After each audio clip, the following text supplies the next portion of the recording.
This story didn't start with a mine, it started with a massacre. One by one, they went underground. Men with rough hands and hungry mouths to feed. Down into the dark, where danger waits in silence and the only light is from a headlamp strapped tight to a tired forehead. Welcome back to my journalism toolkit. If this is your first time, I'm Jamal Osman. Each week, I bring you personal experiences behind some of my reports. And today, I want to take you back to South Africa, to a place where the ground was full of riches, but the lives above it were cracked wide open. Back in 2013, in the heart of the Eastern Cape, I stood before a mountain. It had been torn open by desperation, split with more than 20 illegal mining shafts. From a distance, it looked still, almost peaceful, but if you listened carefully, you could hear it breathing. The cling of pickaxes, the hum of low voices, the heartbeat of survival. Every day, men disappeared into those shafts, some as deep as 600 meters. No helmets, no safety, no machinery. Just rope, a pickaxe, a headlamp, and the weight of entire families on their backs. This story didn't start with a mine, it started with a massacre. In 2012, the Marikana massacre rocked South Africa. It tore through the mining industry. 20,000 jobs vanished, men scattered, some to cities, some to dust. But many, far too many, returned to the earth to mine illegally, quietly, desperately. A South African colleague told me, they're still mining, Jamal, but now it's illegal. All shafts, forgotten tunnels, no rules, no protection. So I went to bear witness, to listen to their stories. We traveled to Ndoe, a mine first opened in the 19th century, back when the empire was still hungry. It had officially shut down in the early 2000s, but shutdown didn't mean dead. Inside, it felt like another world, dark, dripping, fragile. Wooden beams strained under the weight of time. Water seeped through the walls like sweat. No signs, no exits, just men crawling into the earth like shadows.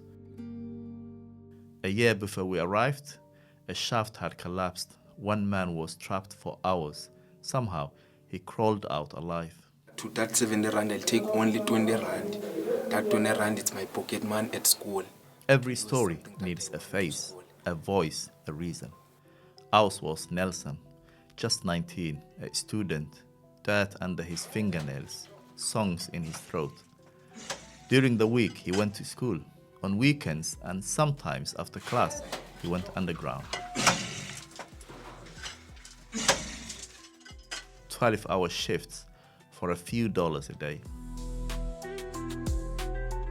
It wasn't much, but it kept the lights on. My mom is raising 7 kids and grandkids, he told me. I can't just sit. This place is not safe, but as I say me, I want to do my things. As I'm here, I want money to fix my things. Nelson wasn't reckless. He was responsible. He was brave in the way only necessity can make you. Behind every miner, there is someone pulling strings. We met Nelson's boss, an older man who paid in cash on Saturdays. He had a nice watch, but fear lived in his voice. How long do you think you can continue this one then, realistically?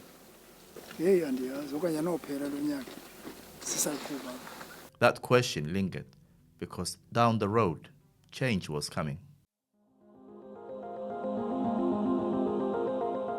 Just a few kilometers away, the Elitheni coal mine was staring back to life. A UK-based company held the license.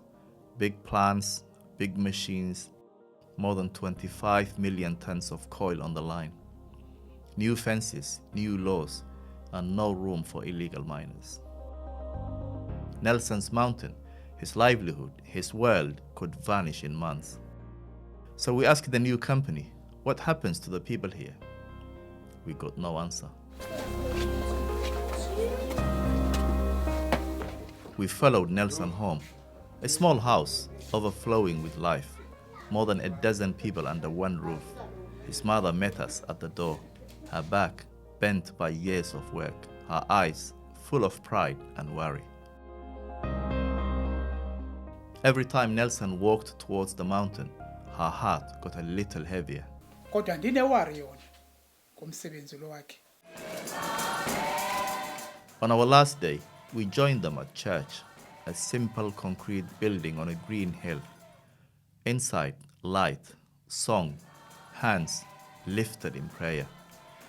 That's when Nelson said something unexpected. My dream? I want to be the best gospel singer in South Africa, he said. And I think when I'm a big singer, I don't think I will come back to mine and people. He smiled, a shy smile, the same one he wore underground, but up here, in the open, it felt lighter. After everything, the darkness, the danger, the worry, he still had a dream. And that dream, that voice, kept him human. It reminded us all, even in the most broken places, hope hangs on. This was not just a story about coal or mining or laws ignored.